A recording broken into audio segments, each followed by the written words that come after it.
Welcome to news అడ్డా. ఈ food తింటే BP sugar కి చెక్ పెట్టొచ్చు. మనం ఆరోగ్యంగా ఉండాలంటే కొన్ని సూచనలు తప్పకుండా పాటించాలి. ప్రస్తుతం కాలంలో మనం తినే ఆహార పదార్థాలు కొత్త రోగాలు తీసుకువస్తున్నాయి. మన ఇంట్లో దొరికే ఫుడ్ తో బీపీ షుగర్ రాకుండా చేయొచ్చు అన్న విషయం మీకు తెలుసా? ఇటీవల కాలంలో చిన్న పెద్ద అన్న తేడా లేకుండా చాలా మంది డయాబెటీస్ బారిన పడుతున్నారు. డయాబెటీస్ కి బీపీ తోడైతే ప్రాణాలకు ప్రమాదం అని వైద్యులు చెప్తున్నారు.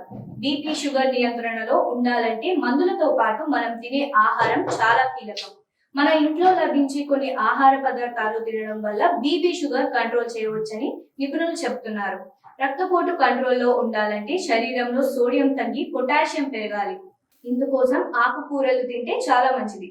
పాలకూరలో పొటాషియం పుష్కలంగా ఉంటాయి. ఇది రక్త నాళాల మీద ఒత్తిడి తగ్గిస్తుంది.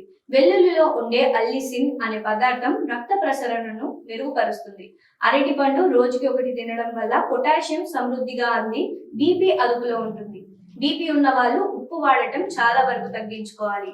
రోజుకు 5 గ్రాముల కంటే తక్కువ ఉప్పు తీసుకోవాలి. నడక శరీరానికి ఎంతో మంచిది. ఇది బీపీని చాలా వరకు కంట్రోల్లో ఉంచుతుంది. ప్రతిరోజు అరగంట నడకకు కేటాయిస్తే మీ ఆరోగ్యం మీ చేతుల్లోనే ఉంటుంది. మెంతులు రక్తంలోని చక్కెర శాతాన్ని తగ్గించడంలో చాలా పవర్ఫుల్. వీటిని నీళ్లలో నానబెట్టి తింటే మంచిది. దాల్చిన చెక్క ఇది ఇన్సులిన్ సెన్సిటివిటీని పెంచి షుగర్ లెవెల్స్ ను పెరగకుండా చూస్తుంది. ఓట్స్ బ్రౌన్ రైస్ లో ఫైబర్ ఎక్కువగా ఉంటుంది. దీనివల్ల షుగర్ నెమ్మదిగా రక్తంలోకి విడుదలవుతుంది. నేరేడు పండ్లు వీటి గింజల పొడి షుగర్ వ్యాధిగ్రస్తులకు ఒక వరం లాంటిది.